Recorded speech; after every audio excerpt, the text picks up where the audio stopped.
Yes. Question 107 CAT Kaplan Kit 10-mark question out of which 9 marks we are going to solve today. ये tax planning का question है। हमने आपको जब syllabus बताया तो मैंने ये बताया था कि एक क्वेश्चन 10 मार्क का टैक्स प्लानिंग पे आता है और टैक्स प्लानिंग हमारे सिलेबस का यूं कह लें कि one of the difficult topics में से एक है, क्योंकि वो कुछ अलग से टॉपिक नहीं है। टैक्स प्लानिंग इज नथिंग, आपके जो नॉर्मल टॉपिक्स हैं जो हम नॉर्मली पढ़ रहे होते हैं उसी में से उस एग्जामिनर ने कुछ ना कुछ बनाना होता है, and that is tax planning. Tax planning is nothing, is not a new topic at all. Tax planning कोई नया टॉपिक नहीं है, ये बात याद रखिएगा। कुछ बच्चे ये समझते सर आपने तो टैक्स प्लानिंग हमें पढ़ाई ही नहीं है, ये वो। बेटे टैक्स प्लानिंग पढ़ाते थोड़ी हैं, टैक्स प्लानिंग के क्वेश्चन सॉल्व होते हैं। Tax planning is nothing but क्या है, हमारी नॉर्मल जो अंडरस्टैंडिंग है उसी का test is called tax planning, simple and easy. Got my point? अब जरा देखो, इस तीन क्या है, सवाल पढ़ना is the key to success. तीन ये है भाई इस क्वेश्चन में कि आप एक बंदी हैं जिसका नाम है कैट। कैट आंटी के पास पैसे आ गए, उसने सोचा मैं लैंडलॉर्ड बनूंगी, बड़ी होके क्या बनूंगी, लैंडलॉर्ड बनूंगी, यानी खुद प्रॉपर्टी खरीदूंगी बड़ी होके और मैं लैंडलॉर्ड खुद बन जाऊंगी। अच्छा भाई, या फिर मैं खुद लैंडलॉर्ड नहीं बनती, मैं एक कंपनी फॉर्म करूंगी, I am going to form a company, मैं एक एलएलसी बनाऊंगी और वो कंपनी जो है वो प्रॉपर्टी खरीदेगी और रेंटल इनकम कंपनी को मिलेगा। तो हमने कहा अच्छा ये दो सिनेरियो हैं, ओके। और इन दो सिनेरियो में उसने आपसे पूछा है कि कौन सा काम करना टैक्स में सेविंग है, यानी option one, purchase property personally, यानी खुद प्रॉपर्टी खरीदेगी आंटी कैट और कैट बन जाएगी लैंडलॉर्ड। M I right? जब आप प्रॉपर्टी खरीदोगे तो यू आर अ लैंडलॉर्ड, और लैंडलॉर्ड के लिए हमें क्या निकालनी पड़ती है, property income. Am I right और रॉन्ग? Right. अब पढ़ते हैं। कैट का ये सीन है, पूरा पैराग्राफ वही है जो अभी आपने रीड किया है। 6 अप्रैल टैक्स के पहले दिन डिसीजन हुआ है। अब रिगार्डलेस आप कंपनी से लो या खुद लो, ये डेटा सेम है।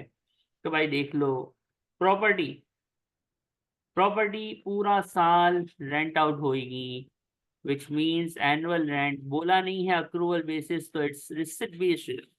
एनुअल रेंट रिसिप्ट कितनी आएगी भाई, रेंट इज 2600 पर मंथ, पूरा साल है, सही है, पूरा साल rent आ गया कितना, 31,200. 31,200। नोट वन इज खलास। अब क्या है, प्रॉपर्टी पे कोई हमारे पास प्रीमियम है नहीं है। Number two, interest on mortgage, यानी interest on loan to acquire property, इसको मोर्गेज इंटरेस्ट भी बोलते हैं, एक ही बात है। प्रॉपर्टी खरीदने के लिए आपने लोन लिया है, हमें पता है कि interest on loan to acquire property is not an allowed expense, और जीरो लिखेंगे तो मार्क मिलेगा वरना मार्क कट जाएंगे। अदर एक्सपेंसेस ऑल अलाउड लिखा हुआ है, तो 4,600। और बाकी इसकी एम्प्लॉयमेंट इनकम है उसको भी हम देखेंगे, लेकिन अभी तो हम प्रॉपर्टी इनकम निकाल रहे हैं। Simple and easy. अगर ये खुद लैंडलॉर्ड बनती है बड़ी होके, यानी he she says I am going to be the पिंड द चौधरी, यानी I am going to be the landlord, तो कितना प्रॉपर्टी इनकम आ गया, 2,000. 2600। टैक्स सेविंग निकालनी है तो पहले पता तो करें कि इस सिनेरियो में इसका टैक्स बनता कितना है, तो आइए टैक्स निकालते हैं। नॉन सेविंग्स एम्प्लॉयमेंट इनकम भी है, कह रहा है ना दोनों सिनेरियो में ये सैलरी तो रहेगी, कहीं ना कहीं जॉब तो करती है ये बंदी। प्रॉपर्टी इनकम आपने निकाली, वर्किंग का रेफरेंस 26,600, खलास। कोई इंटरेस्ट कोई डिविडेंड नहीं है, टोटल करेंगे, और कोई क्वालिफाइंग इंटरेस्ट भी नहीं है, तो यही टोटल इनकम है और यही मेरी नेट इनकम है। How much? 87,250. 1 लाख से नीचे नीचे है तो टोटल का कॉलम नहीं बनाया, सिंपल पर्सनल अलाउंस डिडक्ट किया, got an answer which is my taxable income, how much? 24,680. इस पे लगाएंगे प्यारा सा tax, non savings, basic band कोई गिफ्टेड है नहीं, इसलिए बेसिक बैंड 37,700 ही रहा, 7540, M I right?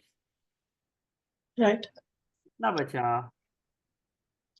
74680 minus 3770. It's 36980.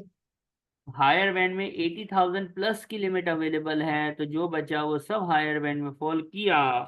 Answer is 14,792. 14,792। और इसको हम टोटल नहीं करते थे, मैं कहता था देखो ये रेड से जो लिख रहा हूँ ना, ये एग्जाम में दिखाने की जरूरत नहीं है, दिखा दो तो मसला भी कोई नहीं। Marriage, Mm. इसकी शादी नहीं हुई, निष्ठा, जब शादी नहीं हुई तो बच्चे कैसे होंगे? चाइल्ड बेनिफिट चार्ज, तो ये बच्चों का कोई अलाउंस भी नहीं है, तो कोई चाइल्ड बेनिफिट वाला चक्कर भी नहीं है। लेकिन एक चीज सर आपने और पढ़ाई थी, relief on interest to acquire property. आपने कहा था जो इंटरेस्ट का अमाउंट है विच इज 12,000 हियर, उसका 20% आपको रिलीफ मिलता है टैक्स लायबिलिटी में, which is going to be 12,000 का 20% 2,400। And sir I got my answer कि अगर ये खुद लैंडलॉर्ड बनती है बड़ी होके अपनी इन्वेस्टमेंट से प्रॉपर्टी खुद बाई कर लेती है, तो इसको 19,932 का टैक्स सफर करना पड़ेगा। एम आई राइट और एम आई रॉन्ग? कहा कि भाई आंटी ये कहती हैं कि मैं खुद प्रॉपर्टी खरीदूंगी, ये हमने कर लिया। सेकेंड ऑप्शन आंटी कह रही हैं कि वाया कंपनी, ओके। नंबर 2 पे आंटी बोल रही हैं purchase property via limited liability company. अब मेरी बात सुनो, यहाँ पे कंपनी क्या करने जा रही है, आंटी क्या करने जा रही है, कंटी कैट, ये पहले पैराग्राफ में लिखा हुआ है कि आंटी जो है वो क्या करेगी, आंटी यहाँ है, she is the aunty, aunty cat, aunty cat एक कंपनी खोलेंगी, तो aunty is going to be share holder, am I right और रॉन्ग? कंपनी में आंटी के होंगे शेयर्स, कंपनी जो है ये लेगी एक्वायर करेगी property, M I right? Mm-hmm. तो लैंडलॉर्ड कौन हुआ? Who is gonna B landlord? LLC. सही है. तो और आंटी कौन हुई? Share holder in LLC. तो आंटी को जो इनकम मिलेगी वो डिविडेंड इनकम होगी, ना कि रेंटल इनकम। और जो कंपनी को मिलेगी is going to be the property income, am I right और रॉन्ग? Mm. ये जो मैंने अभी डायग्राम बनाई है ना, ये क्रैक नहीं कर पाते बच्चे एग्जाम में, यही सबसे डिफिकल्ट होता है टैक्स प्लानिंग के अंदर, कि आपको ये क्रैक करना होता है कि क्या कौन क्या है। तो aunty is not a landlord any more, aunty का आप प्रॉपर्टी इनकम कैलकुलेट करेंगे नहीं, और कंपनी का आप टैक्स निकाल नहीं रहे, तो कंपनी यानी in that case in the part 2 we will just calculate the income tax simple, कि aunty you are an employ at anyhow हाउ, दोनों सिचुएशन में आपको सैलरी मिल रही है, ओके फाइन। लेकिन अब ये जो पैराग्राफ है कि वाया कंपनी, तो कॉर्पोरेशन टैक्स छोड़ दो अभी, आंटी को डिविडेंड मिलेगा because aunty is gonna be a share holder, तो डिविडेंड कितना मिलेगा? Yeah. 6,000। Again why I am not calculating property income? Because क्या नाम है इसका? Cat is not a landlord.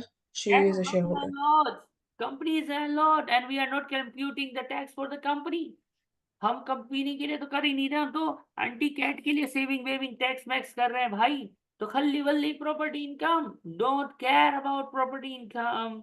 Aunty को डिविडेंड मिला, हमने नेट इनकम निकाली अच्छे बच्चों की तरह, 1 लाख से नीचे नीचे है, तो 12,570 का पर्सनल अलाउंस उड़ाया। Taxable income gonna be how much? Tell me. It's 48,080. It's basic band 37,700 into 20%, खलास।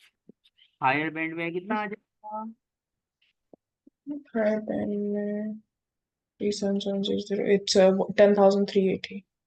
Final answer. It's 4152. Now we do have dividend here. Dividend का नील रेट बैंड हमेशा 1000 की लिमिट रखता है। 0% out of 6000, 1000 is in nil rate band. Higher band में बहुत जगह बाकी है, it's around 80,000 plus. Only 10,000 consume किया, 70,000 से ज्यादा जगह बाकी है। तो 5,000 जो है is gonna be part of the higher band, am I right? और हायर बैंड Right. जो होता है उसका रेट अगर याद नहीं है तो मैं बता दूं, Right. 33.75। Answer 1688, tax liability.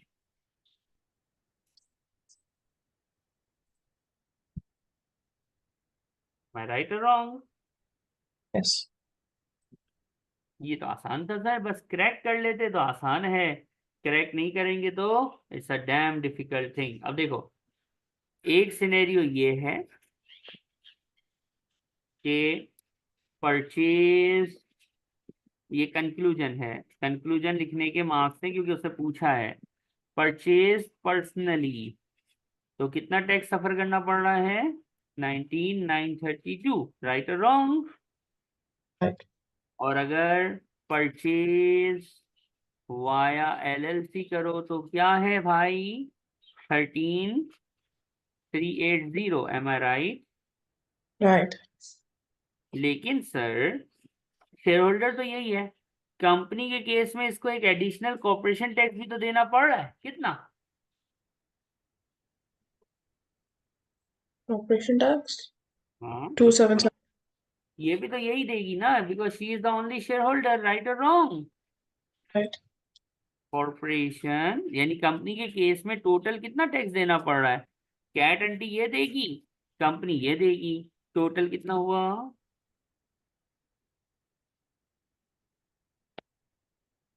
It's 16154. अब जो आप लिखेंगे ना डिफरेंस, ये आपके मार्क्स हैं, 1 मार्क आपको मिलेगा एडिशनल। ये आप लिखेंगे टैक्स सेविंग। कब होगी टैक्स सेविंग? इफ के आगे क्या लिखें? If the property purchase by cat aunty personally के वाया एलएलसी। LLC. ये हो गया टैक्स प्लानिंग का क्वेश्चन, खलास। ये है ठीक. क्वेश्चन। टैक्स प्लानिंग मैंने शुरू में कहा था जब मैंने सिलेबस बताया था कि टैक्स प्लानिंग कोई चैप्टर नहीं है। Tax planning is nothing but आपकी नॉलेज का एक्सट्रीम टेस्ट है 10 मार्क्स के लिए। ये 10 मार्क्स का यहाँ होता है और पूरा 80x जो प्रोफेशनल है वो पूरा होता ही ये है। 80x is completely tax planning और राइटिंग। यहाँ पे सिर्फ 10 मार्क्स टैक्स प्लानिंग के हैं, बाकी 90 मार्क्स जो है वो सिंपल हैं।